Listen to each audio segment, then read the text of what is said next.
Berita malam ini lagi-lagi kita akan bahas soal online scam atau penipuan online.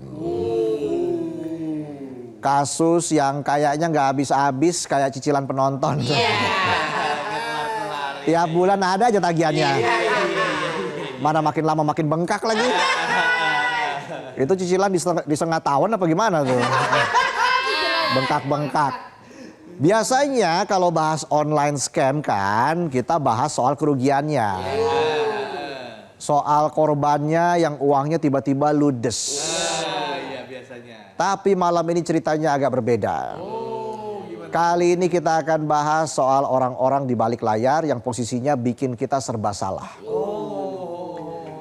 Mereka itu pelaku atau justru korban?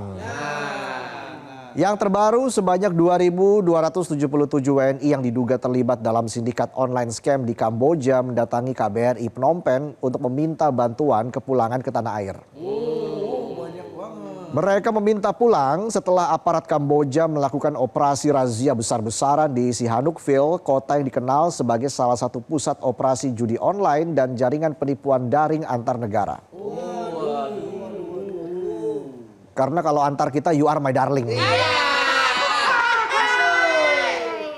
Masih belum diketahui apakah para WNI ini minta dipulangkan karena memang merupakan korban TPPO atau karena takut ditangkap oleh aparat Kamboja karena terlibat dalam online scam. Mungkin bisa juga homesick. Ya, bisa. Bahasa Indonesianya homesick. Home rumah, sick sakit. Rumah sakit. Rumah sakit. Homesick rumah sakit. Bahasa Inggrisnya hospital. Kok bisa beda ya? Jangan-jangan no. Jangan melakukan hal yang tidak-tidak. Don't do no. Paham? That simple. That bahasa Indonesianya itu. Simple, sederhana. Artinya? Itu sederhana. Salah. Apalagi tuh? Artinya restoran Padang. Tapi yang pasti berdasarkan hasil asesmen awal KBRI Phnom Penh diketahui bahwa mayoritas WNI yang melapor tidak menunjukkan indikasi kuat sebagai korban TPPO. Selain itu tidak ditemukan tanda-tanda kekerasan fisik pada para WNI tersebut. Duta Besar RI untuk Kamboja, Santo Darmo Sumarto juga bilang para WNI yang datang semua hanya kelelahan karena perjalanan jauh dari perbatasan Kamboja Thailand ke Phnom Penh. Dan kabarnya sebagian WNI bahkan terlihat naik mobil mewah dan membawa aneka barang mahal. Ini habis digerebek atau habis dapat skater naga? Kok mewah banget? Gak matching. Dua kata lucu, korban mewah. Penonton udah lama jadi korban gak mewah-mewah. Dua kata sadis, korban atasan. Posisinya paling serem di kantor. Panglima, long shift. Hingga saat ini KBRI Phnom Penh sedang melakukan pendataan dan penilaian kasus untuk bisa memulangkan para WNI secara bertahap. Selain itu lembaga penegak hukum di kedua negara juga akan menentukan apakah para WNI terlibat online scam, datang secara sukarela atau di bawah paksaan. Tapi di tengah upaya perlindungan dan pemulangan tersebut muncul perdebatan mengenai status WNI yang terlibat dalam penipuan daring. Ibarat sama gebetan bingung statusnya apaan. Kenalnya udah lama. Menurut saya in relationship. Menurut dia ini apaan dah. Nggak jelas. Ketua Dewan Komisioner Otoritas Jasa Keuangan Mahendra Siregar bilang kalau WNI yang bekerja sebagai scammer di Kamboja tidak bisa serta-merta dikategorikan sebagai korban tindak pidana perdagangan orang karena mereka sudah jadi bagian dari sistem penipuan yang merugikan banyak orang. Intinya WNI yang terlibat online scam itu adalah pelaku yang harus diproses secara hukum. Itu kalau pelaku. Nah kalau korban, status korban baru dapat disematkan kalau mereka terbukti ditipu atau dipaksa sejak awal keberangkatan. Jadi the problem is, apakah mereka pelaku atau korban? Kalau rame lanjut part 2. Federasi. Iya. Karena seperti yang kita ketahui, ada ribuan WNI yang jadi korban TPPO di Kamboja. Mereka awalnya dijanjiin kerja bener, ternyata pas sampai sana malah disuruh jadi scammer. Oh, bisa benar-benar. Soalnya kalau skater cring-cring. Ditungguin penonton tuh. Iya. Iya nggak Dul? Demen banget kena petir Zeus. Direktur Eksekutif Migrant Watch, Hasnil Tan, menyebut dalam banyak kasus yang terdokumentasi, pekerja Indonesia justru direkrut melalui penipuan lowongan kerja.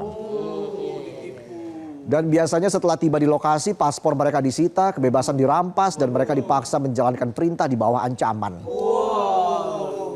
Ini mah udah biasa buat penonton. Bosnya aja di bawah ancaman. Apalagi penontonnya. Ancaman kuadrat. Hasnil pun menilai pandangan Mahendra justru berbahaya karena menghapus konteks paksaan, kerja paksa, dan penyekapan yang dialami mayoritas pekerja Indonesia di pusat-pusat penipuan daring di Kamboja. Sementara itu ahli forensik digital Ruby Alamsyah menilai pemerintah dan aparat penegak hukum Indonesia sebaiknya fokus memberantas kejahatan scam jaringan lokal yang beroperasi di dalam negeri dan jelas merugikan warga Indonesia sendiri. Karena target utama operasi scam di Kamboja umumnya adalah warga China dan Taiwan dengan sasaran yang sangat kecil mengarah ke Indonesia. Jadi ibaratnya kita ini lagi sibuk jagain jemuran orang lain. Sementara jemuran di halaman sendiri lagi diangkut maling. Lagian ngapain juga jagain jemuran orang. Ini sih udah salah dari awal. Makanya susah nih kita. Tapi ini bukan soal jemuran. Ini soal pilihan. Kita sibuk bahas sindikat di Kamboja, padahal penipu di dalam negeri aja masih subur makmur. Kayak nama toko bangunan. Ya kayak nasib pejabat juga sih. Makmur. Kalau koruptor, subur. Itu tuh sering banget. Kalau rakyat, sabar. Sabar. Sementara itu, Wakil Ketua Komisi 1 DPR RI Dave Laksono mendorong proses verifikasi dilakukan secara objektif dan hati-hati. Nah, ini soal verifikasi, ngeri-ngeri sedap. Saya takut dejavu kalau bicara soal verifikasi. Benar. Takutnya ada manipulasi.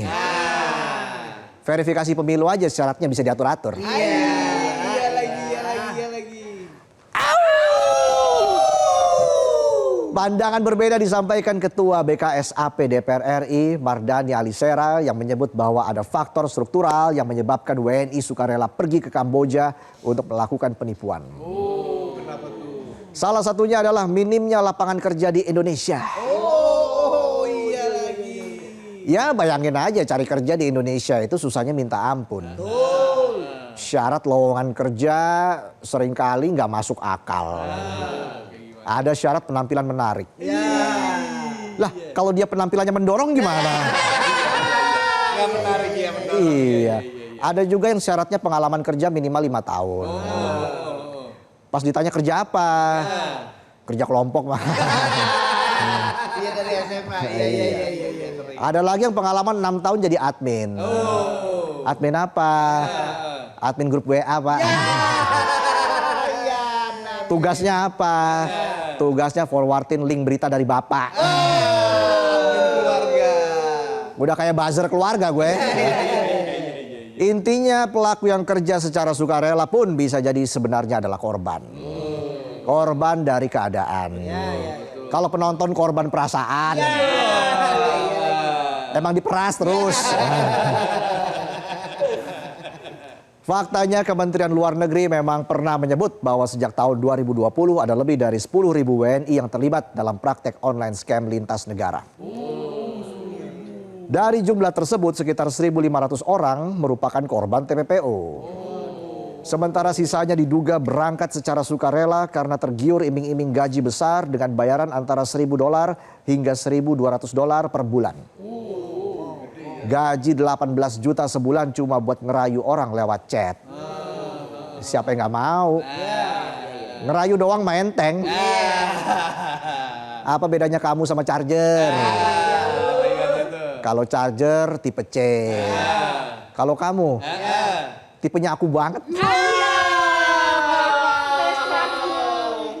Mana penonton cowok semua lagi.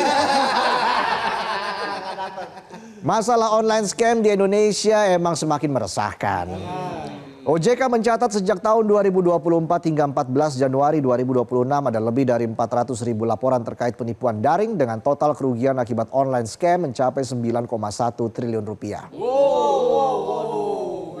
Kerugiannya sampai 9,1 T. Duit segitu kalau buat bikin jembatan nggak bisa dilewatin. Kok bisa? Orang anggaran jadi korupsi. Dari 9,1 T, dana korban yang berhasil diselamatkan baru sekitar 432 miliar rupiah. Tapi yang sudah dikembalikan kepada korban hanya sekitar 161 miliar rupiah. Udah kayak penonton. Nitip omongan dilebih-lebihin, pas nitip duit dikurang-kurangin. Makanya jangan suka nitip-nitip. Saya titip uang. Saya titip surat. Saya titip sosis. Soalnya kalau dia cowok, sobro. Kalau bro and sis, ada tuh sapaan di partai. Balik lagi, OJK bilang salah satu tantangan besar dalam pemulihan dana korban adalah keterlambatan pelaporan. Sekitar 80% korban baru melapor lebih dari 12 jam setelah kejadian. Sementara dana hasil penipuan bisa dipindahkan pelaku dalam waktu kurang dari 1 jam. Masalah online scam atau penipuan online di Indonesia memang masih jadi PR besar. Ada beberapa faktor yang bikin kejahatan ini tumbuh subur dan susah diberantas. Pertama, rendahnya literasi keuangan masyarakat. Ya kayak penonton lah ya. Baru juga cair 5 juta ya. Udah scroll-scroll rumah di Pondok Indah. Sombong. Itu roda pagar juga nggak dapet. Jadi banyak orang kita itu saking optimisnya gampang percaya sama penipu. Gampang diiming-imingi. Kalau kamu kerja keras bakal dapat promosi. Ternyata promosi sabun colek buy one get one. Tangannya keset, mukanya kusut. Dompetnya kisut. Faktor kedua adalah lemahnya perlindungan data pribadi. Oh iya benar tuh. Gimana nggak lemah, iklan judol sama pinjol aja masih FYP. Benar. Ketiga, lemahnya penindakan hukum. Seringkali yang ditangkap cuma pion-pion di lapangan. Sementara bos besarnya tetap aman. Jadi dejavu saya. Dejavu sama kasus pengamanan situs judol. Tor monitor ketua. Saya sudah setor ketua. Sudah aman ketua. Situs tolong dimonitor ketua. Ingat. Biar gacor ketua. Masalah online scam di Indonesia yang udah masuk kategori darurat ini harusnya jadi alarm keras bagi pemerintah dan aparat untuk segera bergerak menindak dengan lebih cepat. Betul. Jangan sampai ke depannya masih ada lagi orang Indonesia yang dipaksa memilih antara jadi pengangguran terhormat atau jadi penipu sukses di negeri orang. Benar. Tetap waspada pada setiap tawaran yang terlalu indah untuk jadi kenyataan. Betul. Karena biasanya yang terlalu indah itu cuma janji kampanye.